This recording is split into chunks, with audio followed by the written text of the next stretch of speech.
Here's the bonus question. We're going to talk about sports. Oh, this is one of the things we talk about this all the time. People always bring this up. And we looking at it from a regular people's perspective, you know what I'm saying? People always say, like with Tom Brady, right? Yeah. Is it the system, Bill Belichick, or is it Tom Brady? Excellent as an excellent, good player, MVP type player. Is it just him, a phenomenal talent that's just put on the team and he winning? Right. Or is it the system? You're isolated by a great defense, great defensive coaches. You have Belichick analyzing the other team's offense, you know what I mean, and giving you keys, giving you reads, you know what I mean, breaking it all down. Having a great system. And I know Skip Bayless loved Tom Brady, but I got to roll my bro Uncle Uncle Shannon Sharp, man. Amen. The question I would ask somebody is, if Tom Brady never would have got in, would we have even known his talent?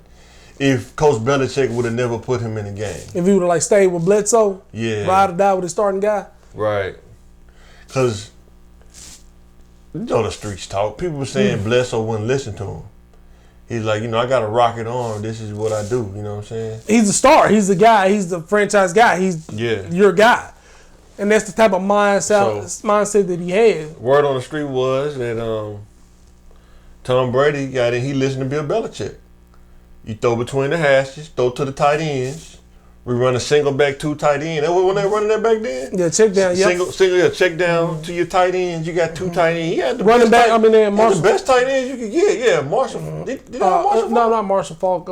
Kevin Falk. Kevin Falk. Yeah. LSU guy. Yeah, he had they had probably the best defense. I mean, you could ask for. It had like the grocery shopping list of defense, like all the best groceries you can have on defense. No, right? All the linebacking core. Willie McGinnis, all these dudes on the same team. Brewski, Rabel, linebackers, Rodney Harrison. And let's be honest, we all know, like, if the coach don't put you in, there's no way your talent can be showcased. Yeah. If you don't listen to the coach, there's no way, because he's going to take you right back out. Yeah. So you're saying, like, if he was put in a situation maybe like a Peyton Manning on a bad team with a bad line, Peyton Manning's first year, would they lose and he had to play as a rookie. Would they lose 13 games? He won Rookie of the Year, didn't he? They lost but they lost 13 games. Right. You know what I mean? And then next year they won 13. So, and the thing is, like, Peyton Manning and he had time to carried a team, even though they weren't that good. Could Tom Brady do that same thing? And without Bill Belichick's system. And he didn't have to start right away. If you put Tom Brady on the Colts and put Peyton Manning on the Patriots, would that be 2 different situations? That's what I'm saying. Yeah, that's but you gotta think play style. This guy, Peyton Manning was made to be a playmaker. He was a high draft pick. He had like Jim. Only coach he had was Tony Dungy, man. Who did he have before? They had the excellent. Caldwell? No. Was it Caldwell? Brian Caldwell? Was it Tom Moore? His offensive coordinator. But did they even run plays or did Peyton? Yeah, of course he run. That was the offense that he taught him, that he learned. You know what I mean? That was that offense. Is that what you said? It's the offensive coordinator. But even Peyton Manning, the rookie, wasn't just like Peyton Manning. Peyton Manning. Let me tell you something. This guy didn't show me an offense. I am Peyton Manning. Come on, guys. He was Peyton Manning.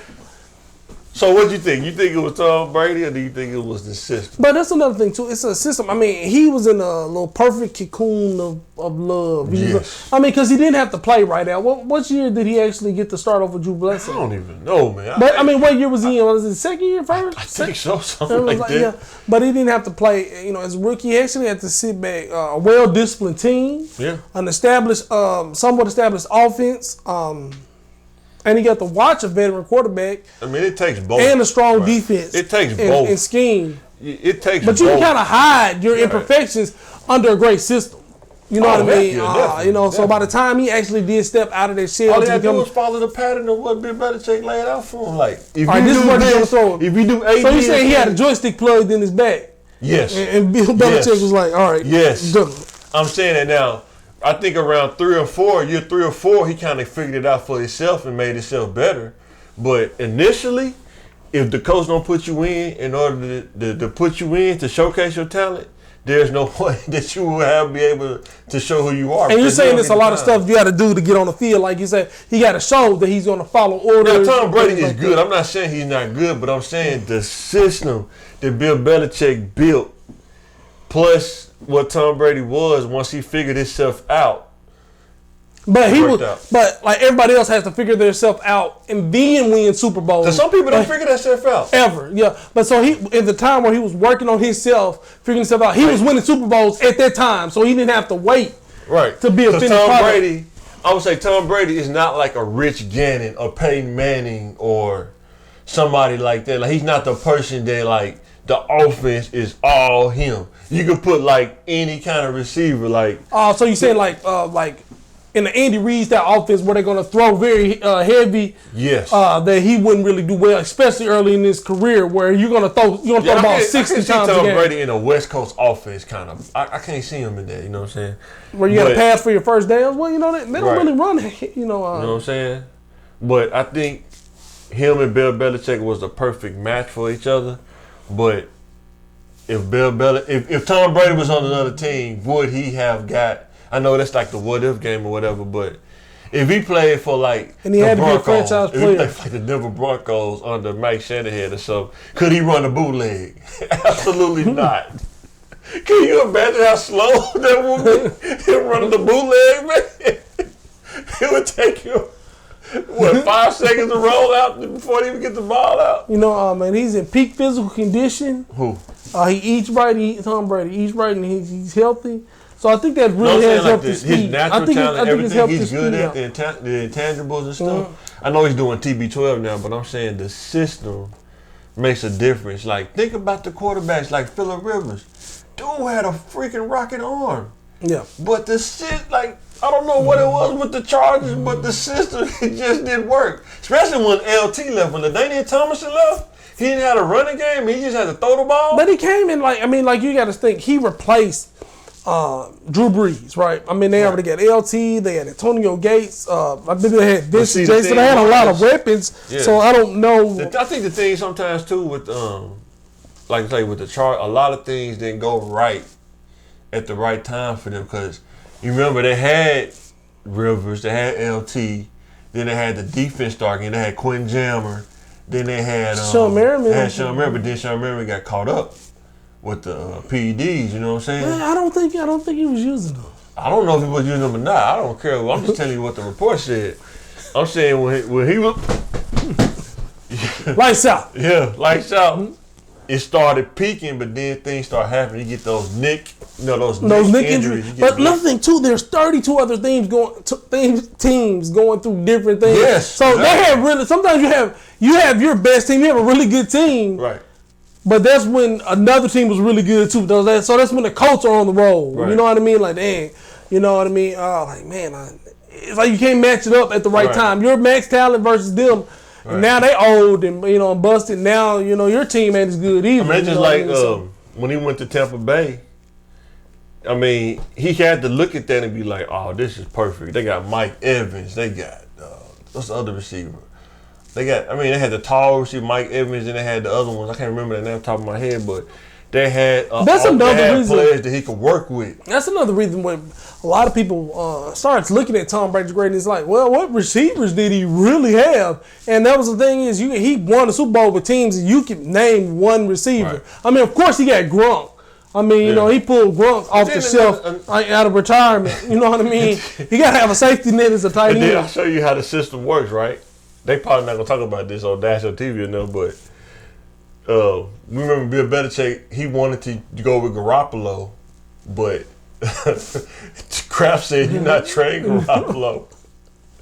So this is how the system can work against you. Belichick said, "Let's see how good Tom Brady really is. Let's keep Julian Edelman. Let's keep all these." He worked it out. Let's put him in the garbage can blender. Let's see if he can blend that. Man, dude was getting sacked. He couldn't throw the ball, man. It's like he was proving. That's why I like Bill Belichick, man. Dude's awesome, man. He gonna know how to prove a point. He was so subtle with it, man. It's like people did it. I don't know if they just didn't want to say it, but it's like out of all the years he put stuff around him, he made sure he got stuff around him. But those last few years, it seemed like he wasn't getting no receivers. He wasn't really invested in defense, man. He was just kind of like getting through. Now all of a sudden, in Mac Jones, he getting tight ends. He got like 3 running backs. they steamrolling now. You know what I'm saying? The AFC, man. But you got to get in a good, man. At the end of the day, you got to get in a good system, though, man. Without a good system, you can't. You're not gonna win. You can be good, you can be great, but you're not gonna win. Yeah, like if you try your hardest, you might be in the Hall of Fame or whatever. You know what I mean? What was that coach? He had to quit because of the whole thing, but he went to Tampa Bay. He left the Raiders. He went to Tampa Bay. He had a high-powered offense. He took over Tony Dungy, just pretty much made the fire, had it running. He said, all I got to do is just keep the fire going. Just throw more wood in there. And end up getting the coach against that great defense and coach against the offense you almost basically created. You know what I mean? And just think about the Rich Gannon ego was so big, he didn't even think about, like, he knows my every move. He knows my mannerisms, like he watches games. Maybe we need to try something different. But for some reason, they didn't. They just said, this is going to work. But you got to do what got you here. So you got to have confidence in yourself. But also, I don't know if you don't really just run a bunch of tight ends. I feel bad for Tony Dungy, man, because, he built that team from the ground up. And it's like he convinced guys to stay all the way. It's like baking an ice cream sundae and you making it for yourself. And you get all the way to right before you put the cherry on there, and then somebody else come and take it like, nah, that's not true. They put the cherry on top. I don't think they even put the cherry on top and start eating. Exactly. He put the cherry on top. John Gruden put the cherry on top. He said, I'll take this Super Bowl. Look what I did. I put a team together, you know what I mean? Dude took that Super Bowl, man. And he basically went into some defensive veterans and says, hey, this is what you're going to do to beat them. Like, I was their head coach. I was a quarterback. Hey, y'all run this on. Y'all run this tempo. Y'all run the tempo. And every time you see him run this dig, every time you see him run this go, just step up into it. You know what I mean? Brad Johnson wasn't that good. Wasn't that quarterback? This is Mike Allstott running the ball, man. Actually, man, yeah. Oh God, I can't remember. I seen the old video of Mike Allstott. He was running. Was it? No, Sean King was out of there by that time. It was after, I think. Yeah, it was after. Yeah, it was after. Brad Johnson was that quarterback, I think. Then he. Yeah, Keyshawn Johnson, Jacquez. I like Keyshawn. Yeah, me too. Good. Yeah, Keyshawn Johnson pretty good. I definitely like the style and the way he plays. Who do you think the best corner outside of Deion Sanders? That's the god of corners. That nobody talks about. Do you want to consider like the new age guys? Because we always go Champ Bailey. Oh yeah, I'm talking about like Champ Bailey. You don't hear people talking about Champ. Champ was dude was so good, but they didn't throw to his side. Yeah, and then like that's where they had to kind of start raising shut down corner. Yeah, they had to start really determine shut down corner with like Reeves and stuff like that. With Champ Bailey, you just don't throw it over there. You don't get many picks. You can't break the record in interceptions. They don't throw the ball your way. Exactly. And it's just, we're talking about a quiet career, just, a guy over there that's just doing his job. And I know social media wasn't that big, but man, if dude could have marketed his name or Quentin Jammer, man, that's a marketable name, man. Dude could have probably made some money on social media, man. Yeah. But yeah, Champ Bailey, definitely, man. That dude, man, was so cold, man. When you talk about like coverage guys, fast guys, but it's like even Chris McAllister, man. A lot of people don't talk about dude, man. Yeah, of Ravens guy. But you got to think with a strong defense, like the Ravens, really kind of hard to really get in. Yeah, because Champ really didn't have that's the thing. Champ was he almost was the system for like that half of the field. Yeah. The closest he was to the Super Bowl was at Denver, but then you know what I'm saying. I think that they ended up losing to somebody. Was it the coach they lost to? I know one time they were playing somebody he caught a pick in the end zone. No, but did he wasn't on that team with John Elway won? No, he was at Washington. Washington by that time. Yeah, that's crazy. Yeah, that's crazy. But yeah, Champ Bailey. But then even in Washington, Deion Sanders and Darryl Green actually play on the same team. That's probably like the best. Real fast, man. Yeah, and then even to maintain that kind of speed in his older age, it was something I wanted to try to strive for, but now I got a fat stomach. But still, yeah, and you talk about then you got like Darrelle Revis, you know what I mean? Another quiet guy. was a technician, though. That's what I liked about him. He was more of he wasn't like a speed. He was more of a technician. Like, yeah, and I think he stayed with the receiver. He was a quick guy, understood the zone and things like that. But he's not gonna run no 4.2 or nothing like that. He wasn't gonna blaze you with speed, but he had the technique. But I like, at some point it's like, well, what does it matter if you understand the thing? Like even with, I think next to Dion, man, you get Richard Sherman, with just being vocal. You know what I mean? You got a longer range. I thought you talking about speed. No. Oh God, no. But like, when you look at somebody like Sherman who understands coverage and understands zones coverage. If Sherman in his prime played for another team without the Legion of Boom, without having Chancellor and Earl Thomas over the top, and them running a cover 3 most of the time. But that allows Cam Chancellor and having Brown on the other side, which is another a 6'2" quick guy. I guess when Champ Bailey was most of the time, he was the feature corner with no safeties, and he was shut down without whether it was man or zone. And then I want to say Rich Sherman, he's a right corner, and he's doing what you ask him to do. If our defense say we're gonna pay, they're gonna keep Kemp, the safety, strong safety in the box for run support, and you're gonna run a cover 3, and that's his zone to cover. That's what they're asking him to do. They're not asking him to play man. You know what I mean? So you got to kind of play within in your scheme. He's a long guy. Definitely. I mean, that's a defensive coordinator dream though. Sherman, man, 6'4", was he 6'4"? 6'3", 6'3" or something like 6'2" or 6'3", like long range. He's got really good hands. You know what I mean? A lot of DBs don't really have to look for the ball like that when you play zone like that. Who else? But Patrick Peterson is another good cover corner guy. But like I said, these corners tend to be kind of quiet. Like they don't really rock the social media. They don't get their own shoes and things like that. So that's why Dion really sticks out as one of the most flamboyant players, not just a corner, not just for this is my position. He got traded to San Francisco. He went back. He was fighting Andre Rison, and he caught that pick.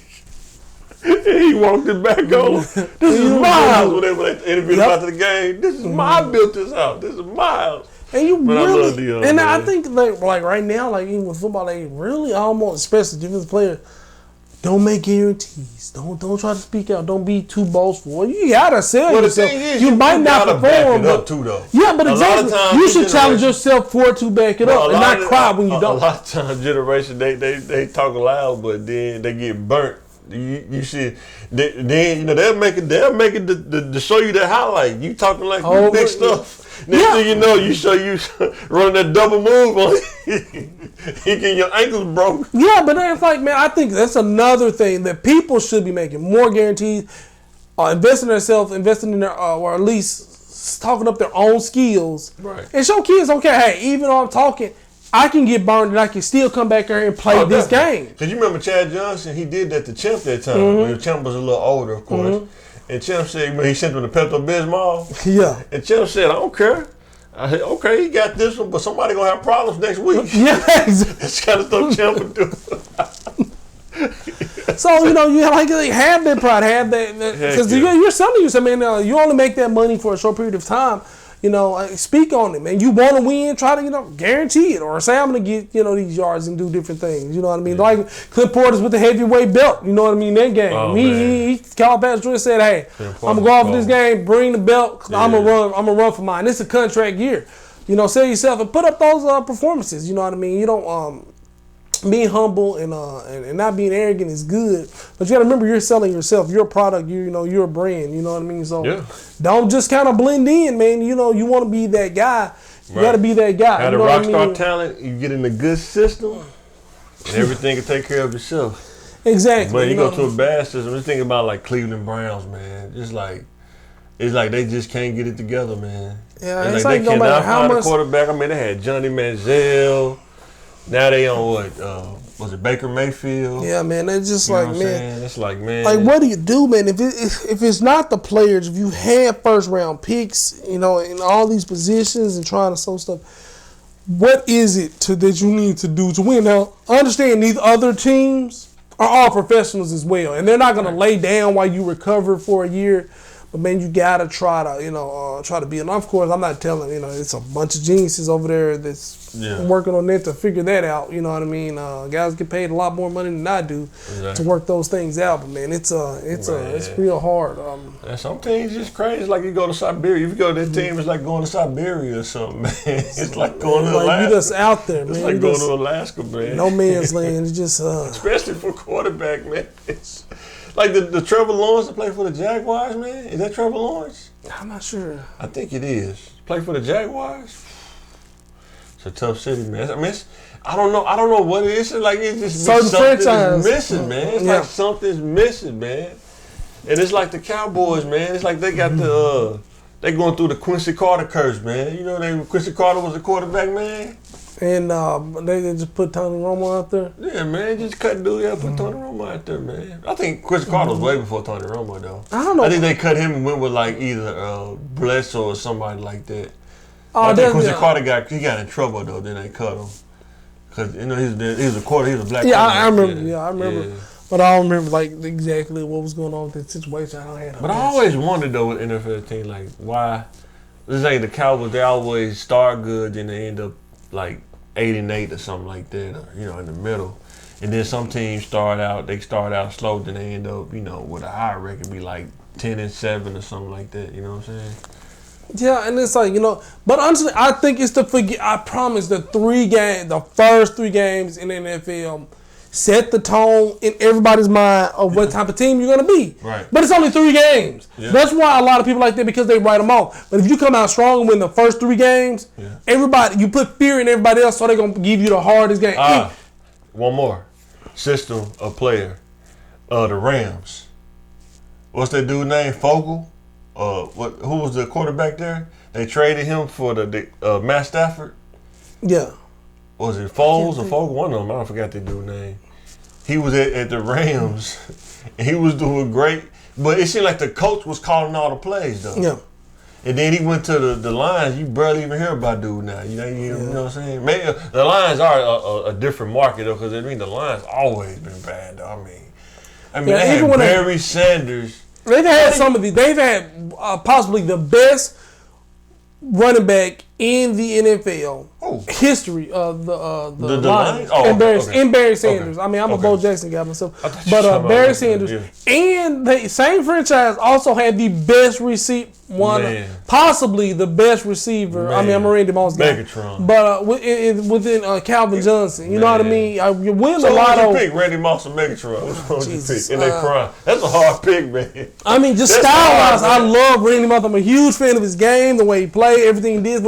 But it's kind of hard to say anything about Megatron. Calvin Johnson is just, if you can create a player. Yeah. That's just who you create. I mean, I'm 6'5". I know how tall it is. I'm 6'5". And when you put that type of speed on a human being, that big strength, a guy that's going to play through pain, a guy that's just tough. He was catching through triple teams, man. Strong, and just a dog. Megatron is that killer instinct. You know what I mean? You want to give him a villain's character. Man. Because that's like, the cornerbacks felt like victims. Man. It just didn't seem fair. Superman, you don't give him a hero's name with the way he's doing some of those other players. So even though Randy Moss is like one of my favorite, probably my favorite player ever, but it's hard to say. I pick somebody over. Randy Moss did home run, man. You want to go for the even Jerry Rice, Mr. All-Around game. About the deep ball, man. I mean, Jerry Rice was good. It's that West Coast that he was. But Jerry Rice, this is a guy who runs 4.2. Jerry Rice. Yeah, Jerry Rice is a 4.2 guy coming out of the company. He didn't even tell you he didn't run a 4.2. He ran like a 4.5. I mean, you're thinking about these late Raider days. But you're talking about before Warren Sapp.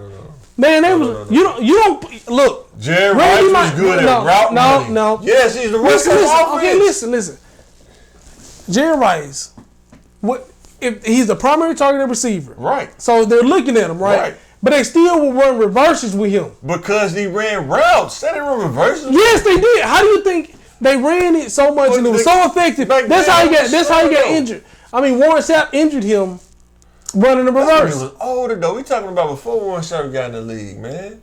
when you look at them routes, man, like they run them freaking 7 routes and them corner routes and them weird curl routes and stuff. I mean, just because somebody can get in and out of their cuts and they're effective in that's small route running. He wasn't gonna run a go route and just beat somebody. He would, man. No, I mean, he's an all-around receiver. He is the all-around receiver. And Joe Montana, he had a system. See, that's the thing. When you do, when you're a route runner and you run really good routes, that always shines away from your speed. I don't care if you ran a 4.0.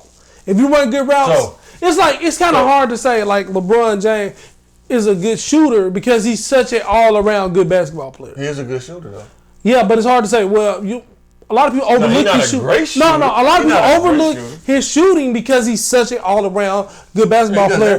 Because when you do everything well, it takes away from each individual thing for some reason. Right. People just see him as, well, he's a good shooter and he's a good defender. Well, he's maybe one of the best defenders. Right. You know what I mean? Right. But when you're all around good, when your offense is so strong, it's kind of hard for you to say, hey, he's a good defensive player. Jerry Rice did not run a 4.2 though.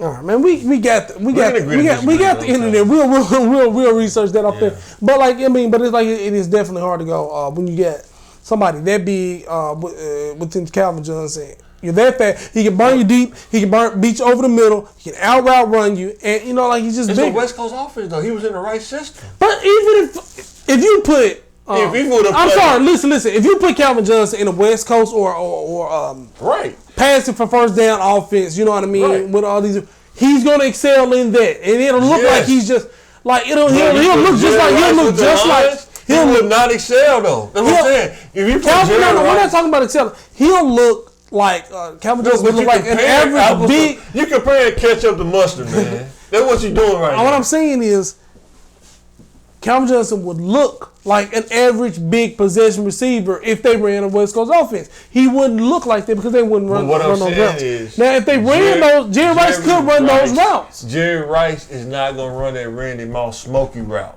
That's what I'm saying. I mean, nobody's going to run a Randy Moss. Randy Moss ran a 4.2, right? Lower, like a low 4.2. I mean, he's like. So you're going to say Jerry Rice could run with Randy Moss? We're not saying. I mean, look, bro. We're still. No, I'm asking. You saying Jerry Rice wrote a 4.2? You telling me Randy Moss wrote a 4.2? And when you look at them run a go route, it's totally different. We're saying Randy Moss. I think you give Jerry Rice a curved 4.2. I mean, he might be a little bit under. I'll say 4. We can go 4.3. I'll give you 4.3, 4.4. I give you like a 4.38 because they didn't catch him from behind. 4.38. Yeah. But 4.2, man, come on, man. We talking about Deion, Randy Moss kind of speed, bro. I mean, we're saying, I'm still saying, man, Randy Moss might be quicker than 4.2. I mean, that's just, but I don't know if he's quicker than Deion, though. I don't know, man. I'm gonna go with my guy on offense versus your guy on defense. Deion will come out of the back pedal hitting that thing. I don't know. I don't think so. It'd probably be Deion is real smooth, man. He was. I don't know, really too many people that are as agile and strong. People don't realize how strong. So for Bo Jackson, that's probably one. Oh yeah. I know everybody says Barry Sanders is the best running back, but just for me, if I had to be, I'm just going. You talking about size, speed, moves. You know what I mean? I'm not. For running back, now, you know what I mean? If you tell me Bo Jackson ran a 4.2, I'll believe you. I would not contest that. That dude, when he hit the sideline, dude looks right now like he might be able to go out there and run the 4.5. Easy. Like he can pick up a refrigerator. Dude don't even look like a human being. Jesus. He ran up a wall and flipped. He ran up on a wall and flipped off. How you one of the biggest players and you still one of the fastest? Man. And we're talking about smart guys and things like that. That dude's a problem.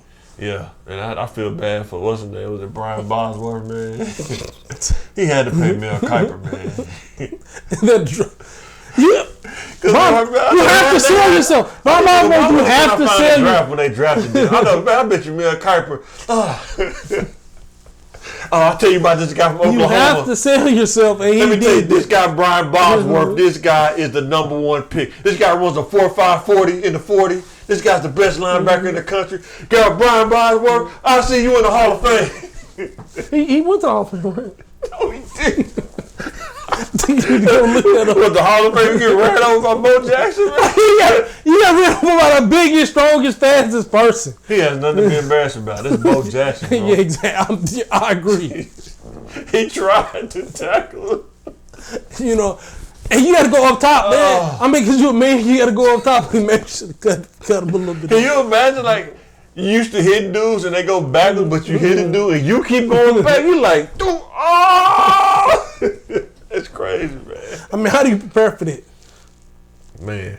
You tackle your linemen, man, but they're not moving that fast, bro. And we talk for 30 minutes, man. It's crazy. And we'll just we just want to let y'all know there is a difference between the system and player talent.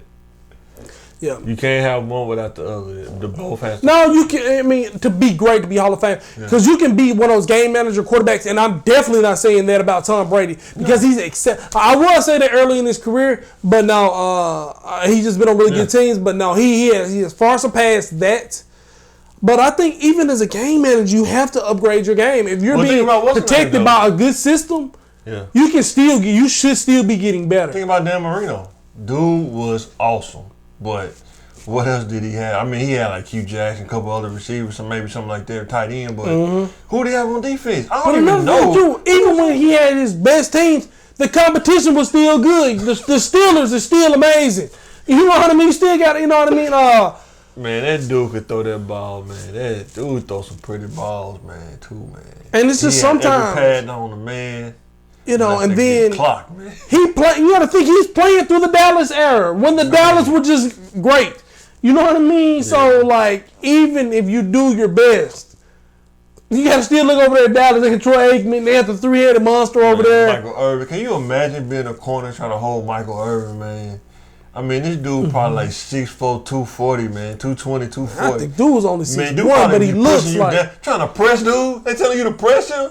What, man? Ain't pressing dude, man. I mean, dude still like, man, he just looks strong. Everything about like Michael Irvin's game looked just aggressive. Boy, dude running an out just looked like, man, it just looked violent. You walking up in the corner, he laughing at you. You gonna hold me? You think you gonna hold me? I'm Michael Irvin, baby. Like, calm down, sir. Calm down. You know, so yeah, man, that's crazy.